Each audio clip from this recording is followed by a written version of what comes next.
Last time on the Harry Hill Show.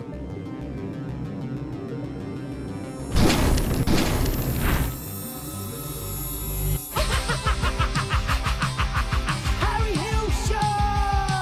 Hello there, I'm Harry Hill, and this is my show. It's the Harry Hill Show! Gary, why have you got that space outfit on? Oh, well, Daddy, I'm going up in one of Mr. Musk's skyrockets. Really, Gary? You hadn't mentioned it. Yes, I'm sick of this world and all the rules, the safe and healthy, and you can't do this, you can't say that, all the small boats coming over. Yeah, I'm going to go up and start a new world on Mars. Yes, he's got big plans, Mr. Musk. Really? Yes, he's going to it's going to be a Five Guys and a vape shop.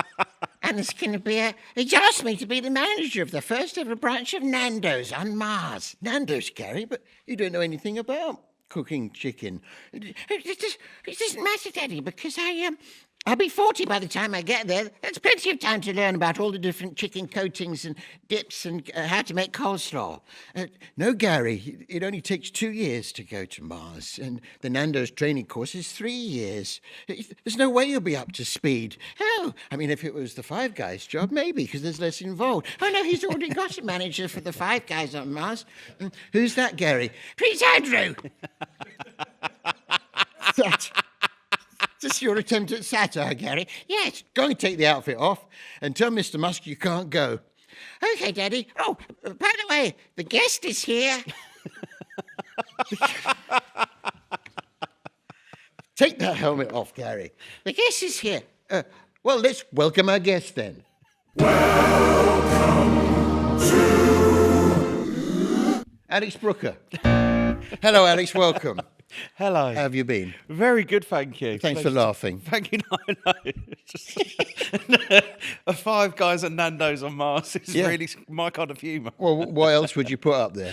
You know, if you were planning a new world. Exactly. It's going to be stuff that we've got down here, basically. Yeah, of But in a course. very dry atmosphere, and everyone walking around with their helmets on. So, Alex, are you happy to meet our mascot, our show mascot, Licky? Yes, please. Yeah, come on out, Licky.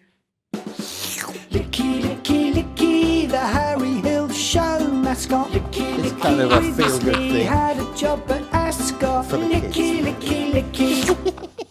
There he is. All right. Okay, that's enough, Licky. No. Stop. He gets carried away. He gets carried away. Oh, his tongue going numb. Off you go, Licky. Yeah, that's just a Swiss Army taser. It's just, they do that. It's a standard, fairly standard issue. So the last time I saw you, Alex, was in I think it was in the Kennington, the Tommyfield Yes. pub upstairs there in Kennington. You were doing some stand-up, having to go stand-up. I was, yeah. How was that? It was, I think it will. It was went all funny. right. It was fine. They were really pleased to see you. Yeah, they were pleased to see me. I don't know how they felt about some of the material. It was you're a natural. I've said this to you. I know, and you're always so lovely, and you've always been really supportive of me. I just need to get it into my own head a little bit. What's holding you back? I don't know. Do you know what? I ask myself this quite a lot, if I'm honest, because I do stand up. I get nervous before doing it, and then I go and do it. I love it, but I need to just keep doing it more and more because I leave it too long between doing gigs, and then I was back at the Tommyfield last month. I did a 55-minute work in progress, which was quite a long time. So the longest I'd done before was 20 minutes, and I thought, well, let's just do double that and a little bit more. And It's a did big a work jump in up. progress. It was a big jump up, but I loved it. I really did. I loved trying the stuff out. I've just got to slightly believe in it a little bit more. I don't want to get too deep on it. I've just been licked, but you know, were kind of I'd say you were just a natural because you. Like I say, the audience are really up for it, and it's not like you got to develop a persona. They know your persona from. I suppose that's. I think there's a little bit with me is because the show that I've been writing, the stuff that I've been trying is about my life and kind of the idea. I've always been seen as inspirational for doing nothing really. Just for the way I look. Just to be clear, I don't see you as an inspiration. I certainly don't feel one. Just for the record. I'm glad you clarified that because I agree. But I think maybe because some of the stuff is, it's about disability and stuff like that. I sometimes second guess it and go, people can go, oh, cool, he's talking about his hands and leg again. We've had enough of that on Friday nights. The last leg, he's milked that for all it's worth. But this is very much. I think there's a little bit more milking to be done. There's about maybe another hour of milking that I think I've got. Yeah, without interruptions this time from the other two. Yeah, absolutely. Yeah, I mean, I suppose that is a difficult thing, isn't it? Because you sort of, well, I mean, that obviously the last leg thing, and that's how you started with that the Paralympics thing. And but you don't necessarily want to be going on about that the whole time. No, you don't. But then there's the thing with me is obviously it pays. The biggest. It pays. It pays. It bought me a house. It's bought me a house. Got me great parking. I've benefited from it quite a lot. You get the parking permit. Oh, the parking's just wonderful. It's one of the big perks. That we've got queues one. at Disney. We've got one, but it's because we've got my nan's car who died. Oh. So and it's still got it's got 3 months left on it. I'm sorry to laugh.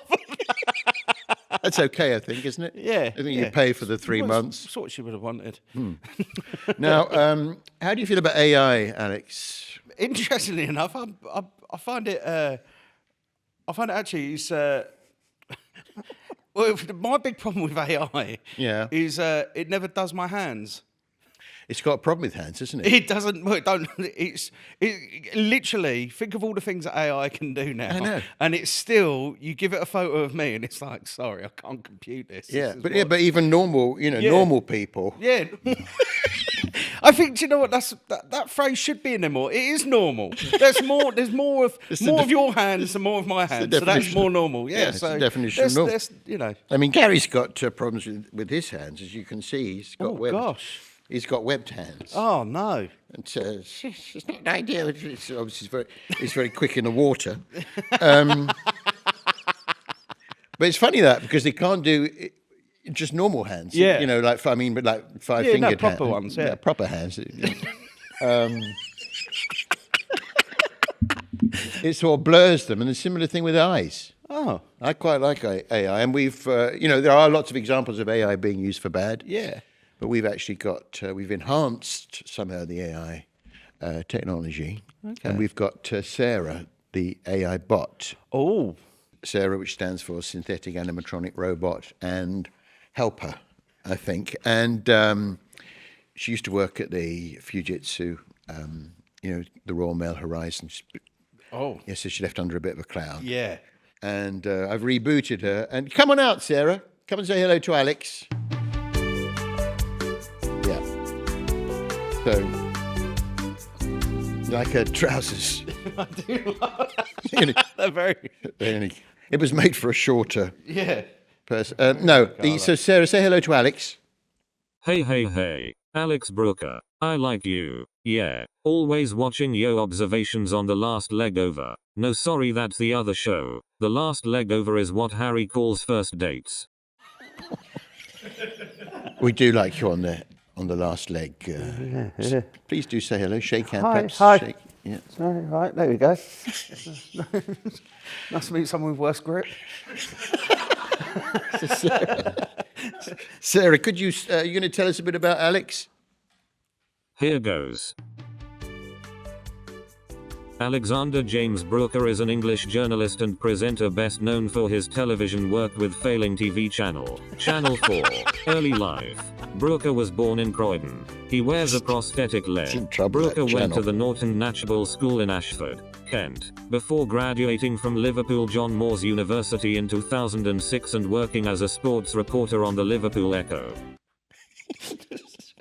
So you were...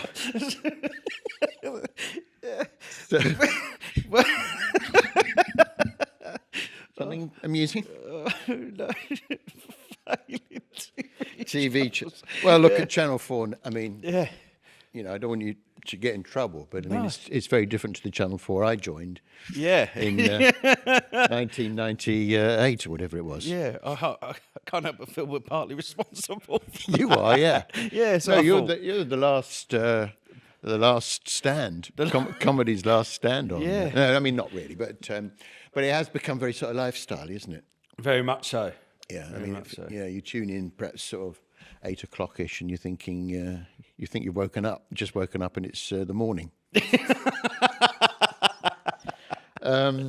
But so you grew up in? Did you grow up in you're born in Croydon? Yeah, so I was born in Croydon, but we moved to Ashford in Kent when I was quite young, Oh, I maybe see. 2 or 3.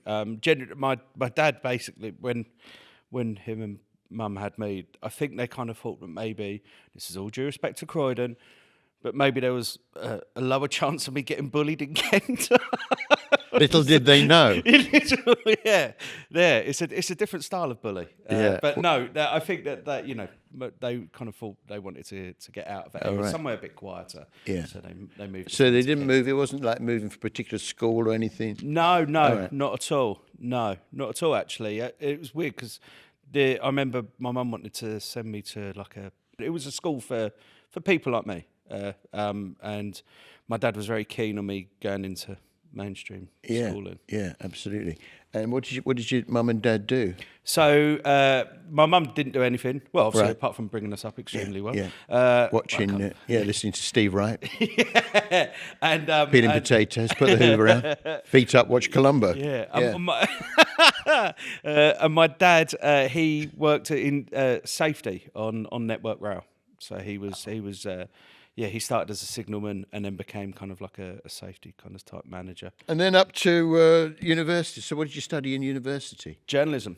Did journalism at Liverpool John Moores. I always wanted to be a football journalist right from when I was 10. Yeah. That's what I wanted to do. And It's interesting, obviously, because your difficulties. Yeah.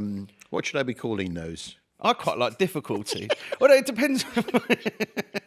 It's difficulties. It's underselling it slightly. difficulties in terms of things like catching, but there's other positives. as Yeah, we've but already to be mentioned. so kind of sports oriented. Yeah. With those. Do you know what? Actually, it's very interesting you should say that because like things like football and stuff like that were things that I was maybe kind of guided away from that maybe weren't possibly for people maybe like me. So in fact, actually, that just made me want to do it more. You know, that kind of old reverse psychology. Yeah. And certainly, with the football, obviously, a lot of my mates played football, and I didn't really play much football. But for me, I suppose the trade-off was if I could get a career getting paid to watch it and write about it, that was kind of where I saw myself Oh, I see. going. And I resoundingly failed at that before sticking in an audition tape to Channel 4. Is that how it worked? See, for me, who had no interest in football and hated football, never followed football, they were sort of pushing, they were trying to get me to play it, Yeah. trying to get me to play it. And I remember at primary school, sports field, the football pitch, was curved. Okay, Yeah. so that if you were in the goal at one end, you couldn't see the goal because it was over the. That's a bit more than a cat. You could see the tops of the heads. But and then you went to. So how did you get the job at Channel 4 then? So I went over to Leeds. I was a journalist for a news agency called the Press Association. And then basically I was there just looking for any other jobs. So I applied for a few jobs in PR, wanted to get out of the journalism world. That was a lucky escape. No. That's if you ended up in PR. Yeah, I applied for lots of different jobs. Your parents would have really felt they'd failed. Positive spin. So I applied for loads of different jobs, and literally I just saw this advert for Channel 4, which it genuinely said, it's like, are you disabled? And it's like, yeah. On the nose, isn't it? Yeah, it was. I mean, they basically it does what it says on the tin. Are you disabled? Do you have a background in journalism? Do you have an interest in Paralympic sports? The third of those I kind of blagged a little bit. I'd never really watched it before I started at 2012. But what I did do was the company I was working for, they got loads of contracts to write books about it. So I just took one of those jobs because it was like in the day. So I said I had this big background in it. Well, you're doing yourself down slightly there because, I mean, you're one of the reasons that is so popular now. I mean, that show brought it to a wider audience. It was incredible with the last leg at the start that I was only ever meant. The first one I did, I came on. Actually, me and Josh were never on the first one at the same time. So I come on. I could never work out what Josh was doing there anyway. I mean, Josh, I tell you what. He was the safe pair of hands. Very much literally. I thought, we don't know about these other two. Josh was, when you think about it, I mean, I remember how the show was pitched to me. And it was, so, we're going to show, it's the Paralympics, but it's a lighter side of it. I was like, well, what's that then? And they were like, well, in the showers afterwards. Yeah, it's kind of, we got a clip of a blind guy who's doing the triple jump and he misses the pit. Really? And it's sort of, he lands on the rake and they were like, and I was like, he's sure we're gonna show that then, aren't we? And they're like, yeah. Like so you've been framed. That's how it was sold to Josh. So as somebody who, a young upcoming comedian who takes a job which is essentially, do you want to take the mickey out of disabled people on telly for a bit? He's a real sick puppy, isn't he? Yeah. Well, but he very much has made the most of it. He's maximised that as a career path, and obviously, I love him anyway. But yeah, he's done. You think about the people that have been cancelled over the years. I think Josh Widdicombe's done more jokes about the disabled community than anyone. And if we were to put all those out of context on a reel, we'd have him gone by Christmas. There was about 5 or 6 years ago. He said to me, "I've got to stop doing jokes about your hands because it's coming too easy. It's too easy." And he was like, "And I just don't want to, he's like, I've got to, he made a conscious decision not to find them as funny anymore. Yeah. And then that makes me feel more self-conscious because I was like, you thought these were hilarious." Now, Sarah, you're going to tell us a bit more about Alex? Career. Brooker entered Channel 4's £500,000 talent search in 2012, which aimed to find disabled talent for coverage of the 2012 Summer Paralympic Games and beyond. Brooker interviewed the likes of Boris Johnson and David Cameron during the 2012 Summer Paralympics opening ceremony and was a co-host on The Last Leg with Adam Hills. Brooker has been a co-host on The Last Leg. Brooker hosted celebrity reality show The Jump on Channel 4. The series was broadcast from a mountainside in Austria. Bit weird. Elstree busy was it? Brooker done The Masked Singer. Brooker married his accountant. I married my accountant. That's a good move. Lindsay, it's a good move. I married Lindsay before I made her my accountant, and then actually I sacked her after the first year because she forgot to register me for VAT, and I nearly got a fine. So I ended up getting another one because it's just not. It's not conducive. No. So I was advised to get someone outside of the home. How did you meet Lindsay? We met on internet dating. Oh, really? Yeah. We did one of those. I did one of those things where you do like a chemistry test, and I did that, and then What's that then? What do you mean? It's basically you answer a load of questions about you, and then they find other people who are on this website that are similar, maybe like similar stuff, which is weird because she literally doesn't like any of the same stuff as me. But she was the first one. I was like, oh, it's okay. I'll start high, and then I was thinking I'll aim. I think I'll maybe see. I'll start in, I think it was like 90-something%, and then I'll end up probably, how low am I willing to go on this chemistry test? Oh, on the chemistry. Well, they give you a reading. Yeah, they give you a reading. So it's like this person is like a 96% match, and then you go lower. See, when I was dating all those years ago, that we didn't have internet, there was none of that. You couldn't swipe if you didn't like the look of someone. You just lowered your expectations and settled for less. The thing is, it was.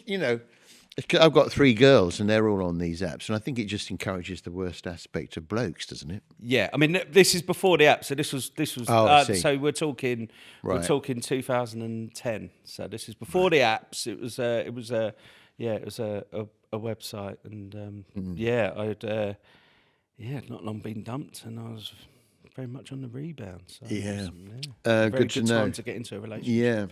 Yeah. It used to be what me and my friend Rob used to do is we would sit in a pub and stare at someone, and he'd say, "Oh, that girl's staring at me," and I'd say, "No, she's staring at you because you're staring at her." It was always a thing with me is whether you're not like how much do you reveal? Because obviously with me, like face for here, kind of obviously you don't know the score, but I'm not putting in one leg and.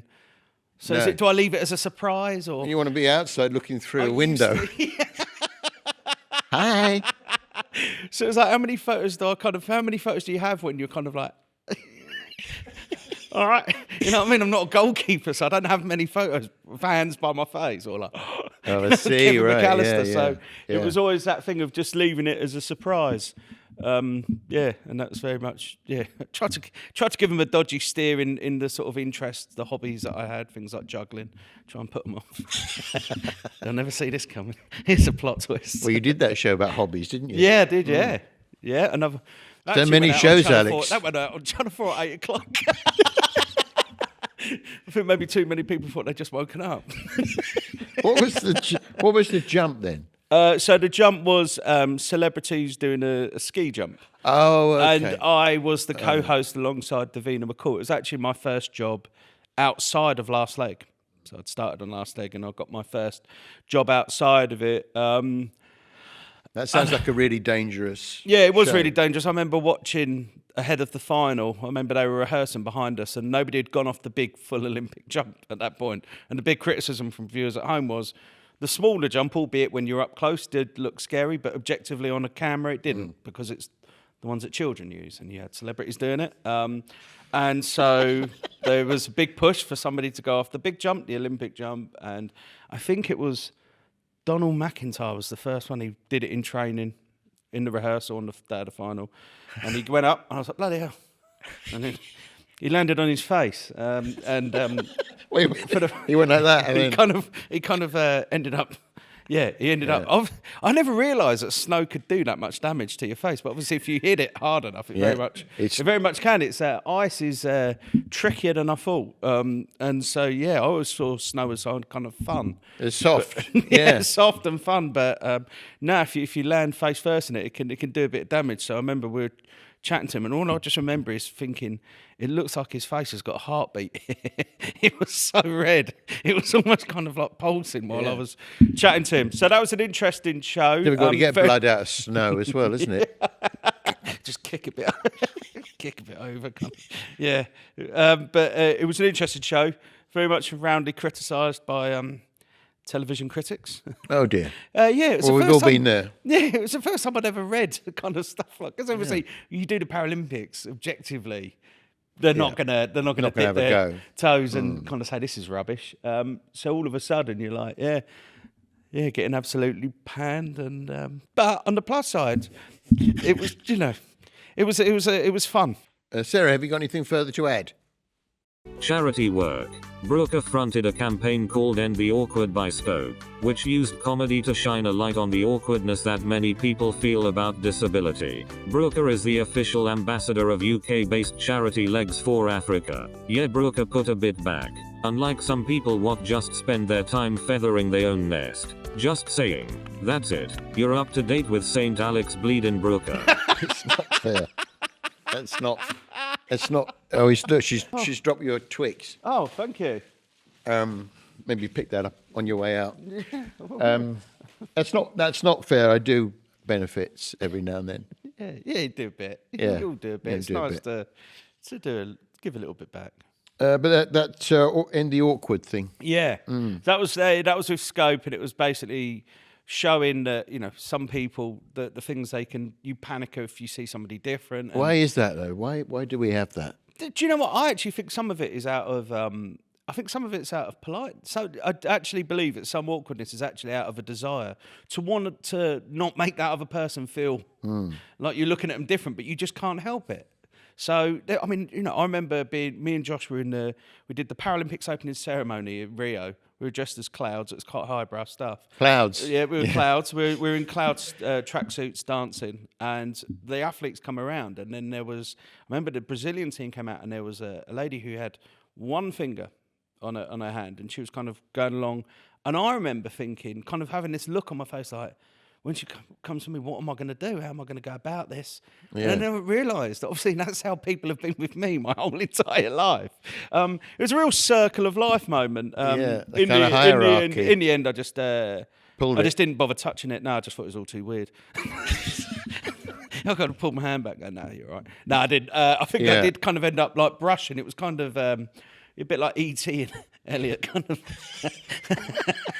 It was a bit like that. So how can we end this I awkwardness? don't know. I think that it's just sometimes it's human nature to be curious about somebody who maybe looks different to you, and I think it's just my thing with it has always been. Just basically, just let it go. Try not to. Yeah. You don't need to. Well, you don't need to kind of make special. Yeah, but I mean, I think just the fact of seeing more people with difficulties, as I'm calling them, on TV, prominent positions and stuff is the way, isn't it? Probably. Yeah, I actually think that we should rate disabled people on difficulty level. Yeah. And that's how you should. That's how there's always every politician talks about reforming the. Let's just rate it on difficult. I want to know what difficulty level I have. I have campaigned for a long time that everyone is assessed at a certain age. Everyone is given a number, so that you're ranked. So that the whole country would be ranked. Yeah, I would love that. And you can move up and down. Yeah. Next year, see where you are. What, like on those kind of like sexiest man lists? Oh, I've gone up a couple of places. Yeah, it would be a supplement in the Sunday Times. You find out what your ranking is. Like the bestsellers. Yeah, I'm between David Gandy and I don't know who it would be. David Gandy and Josh Widdicombe. Whether there be separate ones for men and women, or maybe it would be. Great idea. It's very difficult to get these ideas off the ground. Yeah. I think we're ahead of the curve. Ranking people, a leaderboard. Yeah. And then it gives you something to try to achieve. The fourth plinth on Is there Trafalgar relegation? Square. A leaderboard. Sorry, Alex, it's very rude of me. Would you like a chocolate? I would love one, please. Thank you very much. We have these. Thank you. Do have a. Cheers. Thank you. Help yourself. There's just that one. Because I'm aware you've. That looks very much. Looks like a conker. Yeah. I think it is a conker. I think Nish Kumar. All the good ones go first, don't they? Yeah. So then you just end up left with conkers. Just the stuff that's left. Yeah. Okay. So do I have to have it, or we'll have that back actually because we've got another. Okay, no problem. Yeah, well then. We've got another one this afternoon. Yeah, hopefully they'll enjoy a conker. Harry Hill Show!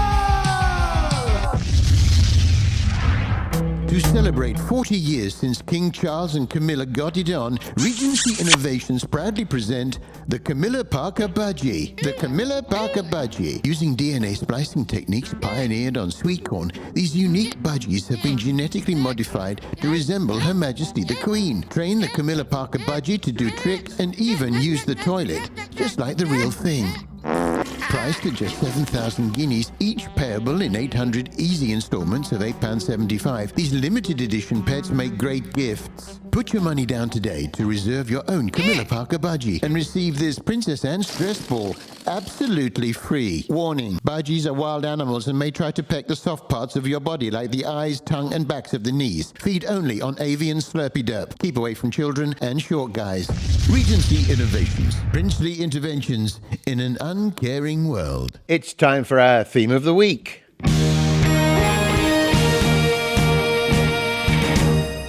Dodos. The theme is dodos, and we're joined by Julian Hume, who is a paleontologist and author of The Lost Land of the Dodo. Welcome, Julian. Thank you. This Great to be is Alex, of course. You know Alex from... Hi. How do you know Alex? Through the... Forgotten it. just when we walked in there, wasn't it? Literally a minute ago. Yes, it's we're great friends. From the last leg, of course. Now, Julian, I like to start with very sort of basic questions, just because it's important to know the demographic. Mm-hmm. What is a dodo? Well, a dodo, believe it or not, is a giant flightless pigeon. So imagine your London pigeons. Imagine them 5 times as big. And it's flightless because it evolved on the island of Mauritius, and there are no mammal predators. So it didn't have to fly, it didn't have to look for food in trees. Everything was on the ground. So over time, it gradually evolved flightlessness and a large size. Right. So when you say, why do you say pigeon specifically? Because even though it's a giant species, it still has all the pigeon characters in the bones. And as a paleontologist, I don't go out much, I can assure you to know this, but it has all pigeon characters regardless. So you know it's a giant kind of Does pigeon. it have that bit of blue tack on its beak, like a pigeon? It probably did. Do you know, it's so interesting. We know so little about it. It's a bird that's so Well, famous. you know a lot about it, I think, Julian. Otherwise, we will ask you to leave, please. That is where a blue tack comes from, I believe. They harvest it from the beaks of pigeons. I'm not sure that's true. And when you say they were, so they didn't fly. They did fly, or they didn't. No, they didn't fly. No.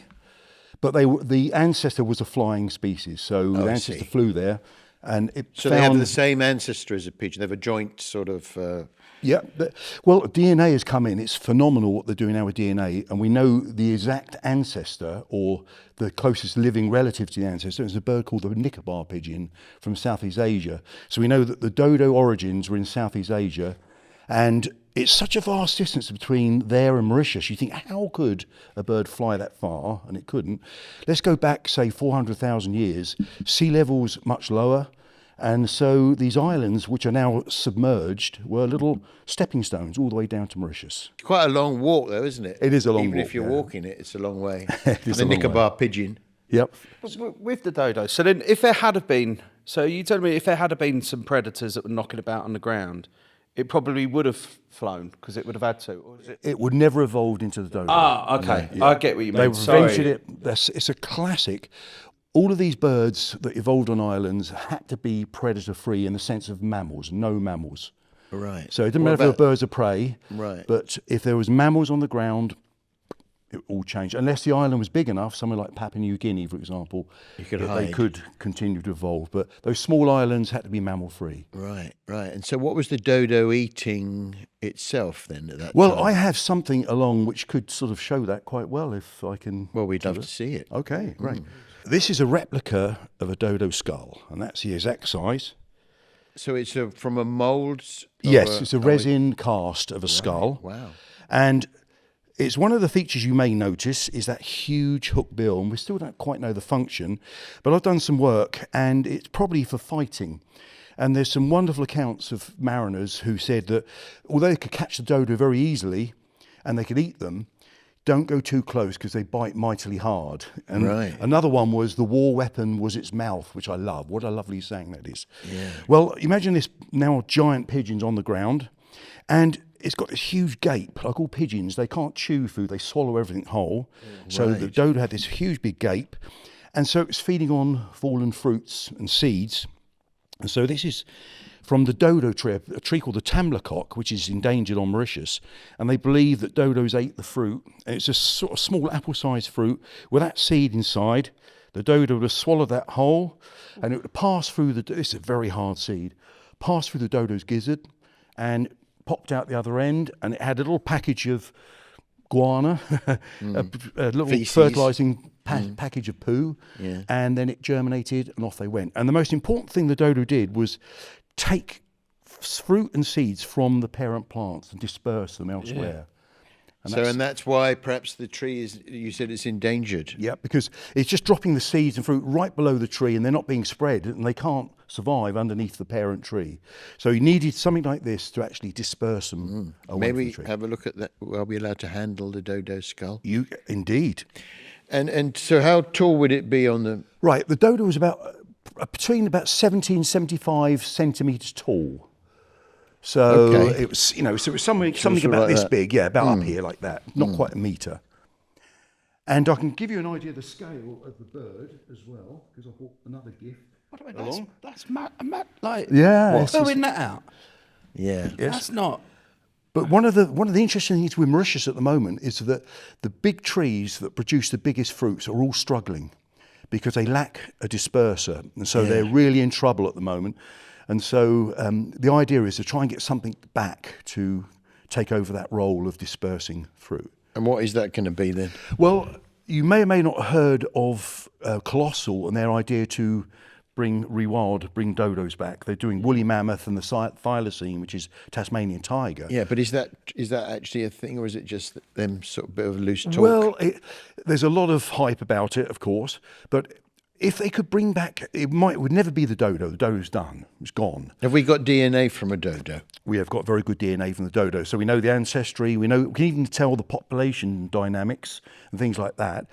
And potentially they could bring a dodo-esque bird back. By injecting into a pigeon egg or something. That's right, something closest to the living relative, the Nicobar pigeon. Yeah. And put that back on Mauritius, and that would act again as the dodo originally did. So it won't be a true dodo, but it'd be an analogue of what was once there and what the dodo was Audi once doing. version. Yeah. Yeah, yeah. So it'd be performing the role without being 100% dodo.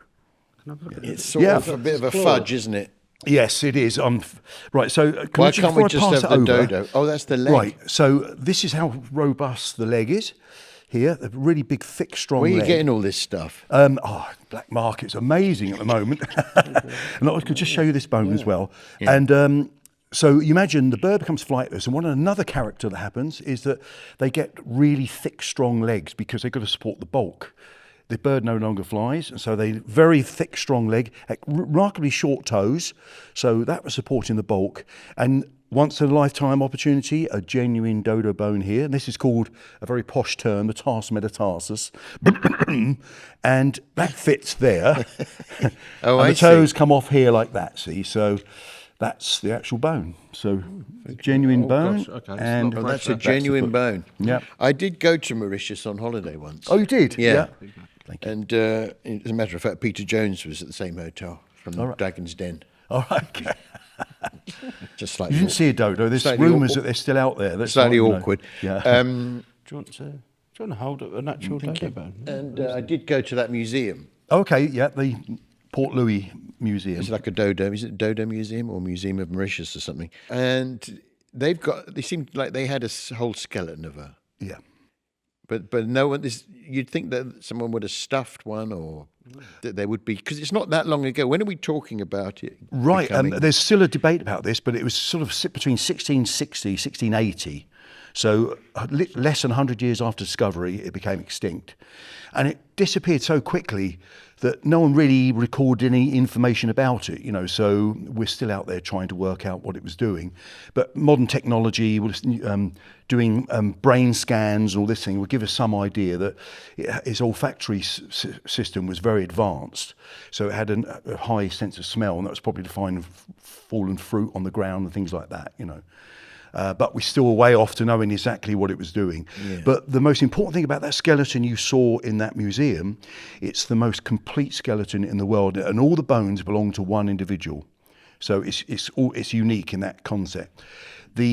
Any bones you see elsewhere in any museum around the world came from another site called the Marasange, and it's a mishmash of different individuals. So they're all mixed up and everything else. And so people can put together a skeleton, but they're from different individuals. That one in Port Louis is unique. So what finished them off then? Was it the introduction of some sort of mammal that ate them, or was it us? Very good point. Most people think of dodos being overhunted to extinction, but there were so few people on Mauritius in those early days. It was a torrid place to get to. It was very harsh, and so the population never numbered more than 50, and they were restricted to certain areas around the coast. The problem is they brought invasive animals with them, and they brought pigs, monkeys, deer, and all these competed with dodos for food.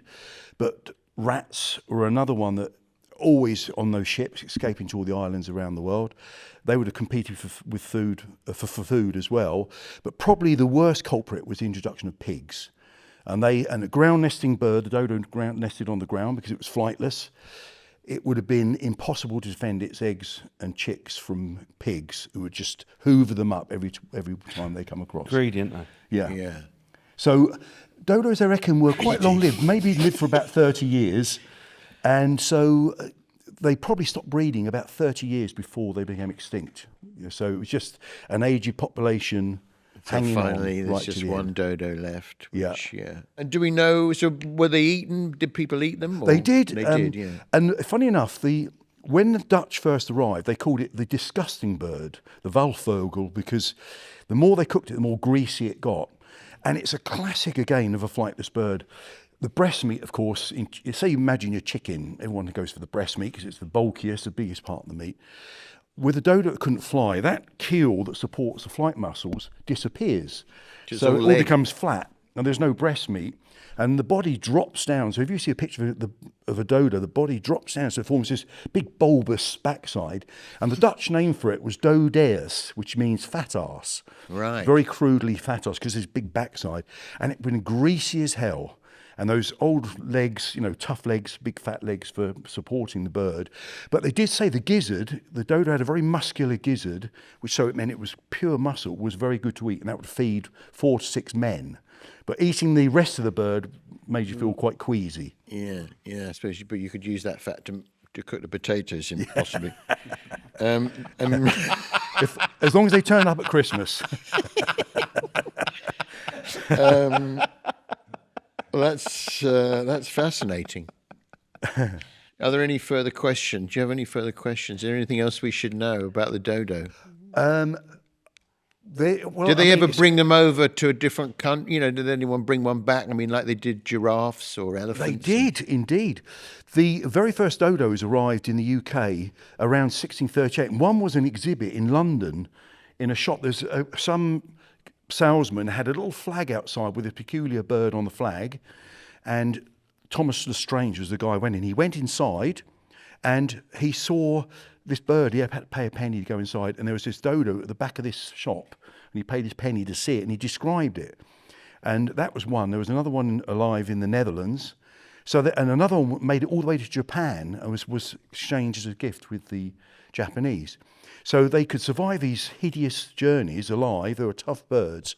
But, of course, no one thought about bringing numbers over to breed them or anything like that. And it arrived with lots of other interesting animals like giraffes, elephants, and so on. So it all sort of got mixed up into that. And it was only later when the realisation that dodo was extinct, there was this great interest how many were there and so on. So the opportunity was lost actually to study them and know how many there were, Like one of those, like a musician when their record sales go up after they've died. Yeah. Like that is my artwork as well. I mean, my daughter's just waiting for me to peg it so I can finally make some money on my artwork. Oh. Yeah. Well, I think there was another reason as well. She told us that she was... So if we'd like to know more about the dodo, what should we do? Buy this book of yours, The Lost Land of the Dodo. Well, The Lost Land of the Dodo is out of print now, and that came out in 2008. I'm sorry to hear that. It is. I'm very upset about it. Perhaps after this... Yeah. So there's a much more updated version. Ironic. Yeah, you can't find them anymore. So It's a bit like the dodo, yeah. Yeah. it's just It's your joke. Yeah. Sorry. I would have loved to have bought it.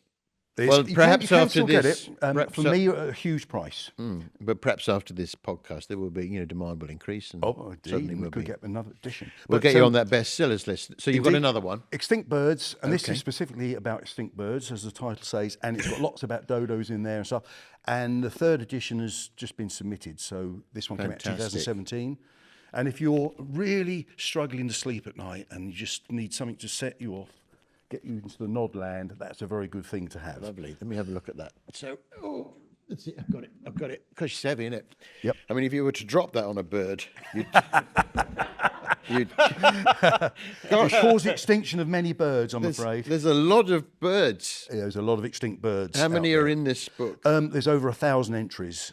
And the newest edition has even more. It's very sad. We are losing them at quite a rate at the moment. Yeah, but it's sort of on the plus side. You get to update your book. Yeah, that's right. Do that's the one thing I'm never going to be out of work. It's not that you want more birds to be extinct, but kind of. There's all sorts of them, yeah. And is there a website or something that we could... Yes, I've got julianhume.com. That's julianhume.com. That's quite obvious. Lovely. Thanks very much. Harry Hill Show! It's time to play Name the Seed. Name the seed. Hi, Alex. Hi. What are you like on horticulture, gardening, that sort of thing? Wouldn't say that's one of my strong points. No, do you have a garden? Yes, I do, yeah. But I don't really plant stuff in it? Or No, not at all, really. No, just kind of sunbathe. sunbathing and pick up the dog muck? Yeah. Well, I have. I've got a sealed bag here. Okay. With containing a box, which I'm going to unseal now.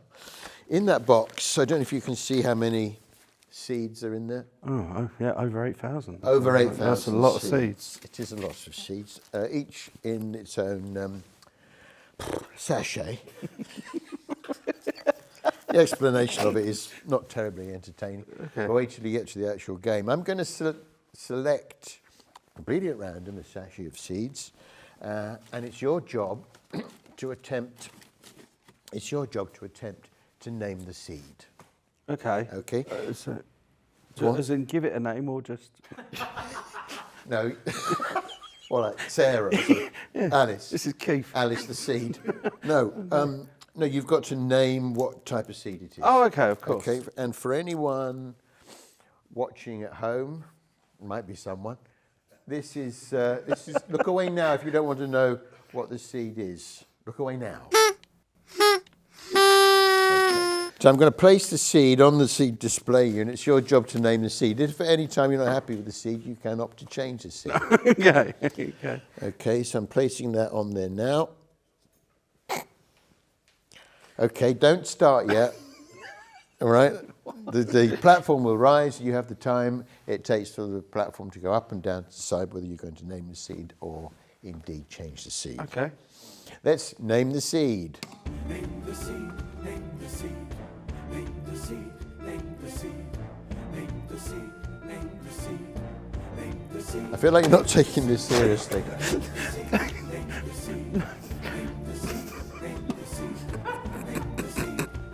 What are you? Nice. What are you seeing? Yeah, I mean, it's difficult.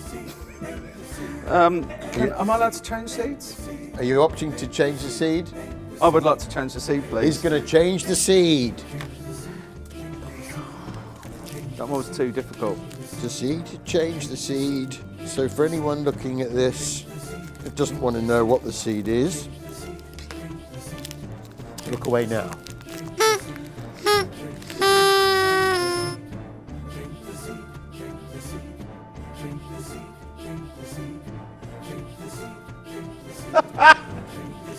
That's your new seed. Okay. I Yeah, think that's much clearer. Okay, let's name the seed.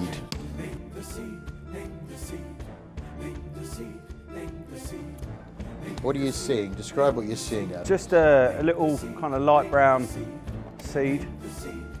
Yeah. Not bigger than the last one. Yeah, I think I'm good to have a guess. You're And ready? I think it's. I can't think of a lot of seeds. It's only literally you wake up one day and then you realise you don't know a lot of seeds. Or whether today. Yeah, I kept just thinking lightning, Like, lightning seeds, the seed, right? Yeah, the lightning. that's the only, yeah. What do you name? Oh, do you know, for the sake of having a go, poppy. I mean, there's a few seeds that people do know. Isn't the poppy, poppy. seeds? Do you know poppy seeds? Yeah, well, I'm sure I saw some stuff about that on. yeah, but you Remember know on what? Sunday? Yeah, you get them on the buns. Oh. They're black, aren't they? Little black things. Oh, hang on. I've got another. Can I have another go? Sesame. No, it's not a sesame. It's not a.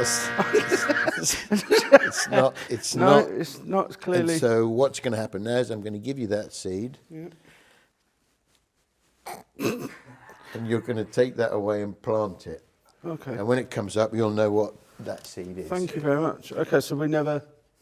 There it is. Well, you have to plant it to find out. Okay, I will do. That Thank you. was name the seed. It's like a long-term thing. Yeah, no, I like Yeah. it. It's a great payoff. It's to try and get you more in touch with the Yeah, land. of course. Yeah. Thank you. Gary's Joke Corner.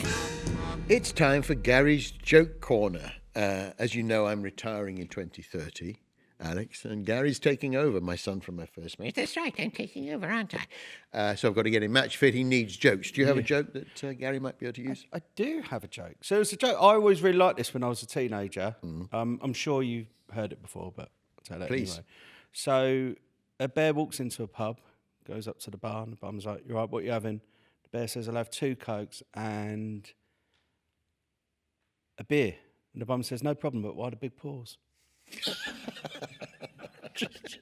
He always took me. I was very trying to be very careful there. It used to be funny with different brand names back in the day, but Yeah, no, it's a good one. It's, I like that one. I stick that straight in the act. He's got. I got 10 minutes books at the Tommy Field. I've heard they're a soft crowd. So you've got. Have you got a joke for us, Gary? Don't make that noise, Gary. It limits your appeal. Sorry, Daddy. Here, Daddy. I recently got stalked by a top pop star. Really, Gary? Yes, she had a big hit with Murder on the Dance Floor, and her kitchen discos were quite the thing during lockdown. Yes, she kept sending me endless slashy. Get it right, Gary. She kept sending me endless slashy messages on my iPhone. Soppy, hellish texter? No, direct messages on Instagram mainly. You can easily mute her, Gary. Oh, part of me quite liked it. That's the sound that tells me we've come to the end of the podscarf. So do send in any jokes, comments. Stay still, Gary. Or, well, anything really, to podcast@harryhill.co.uk. In the meantime, all that remains is for us to thank our expert, Julian Hume, and, of course, our special guest, Alex Brooker. Butterfly in blue jeans, hamster in a chiffon top, puppy in a poncho, fluffy duckling with a bob. butterfly in blue jeans. These are the things of our dreams. These are the things. Good night, everyone, and thanks for watching and listening. Of our dreams.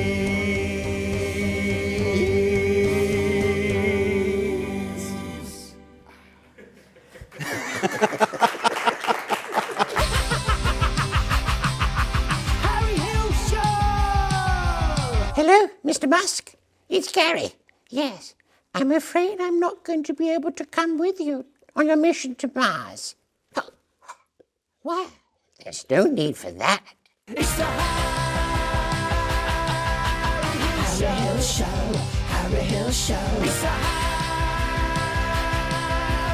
Harry Hill Show. Harry Hill Show. It's the Harry Hill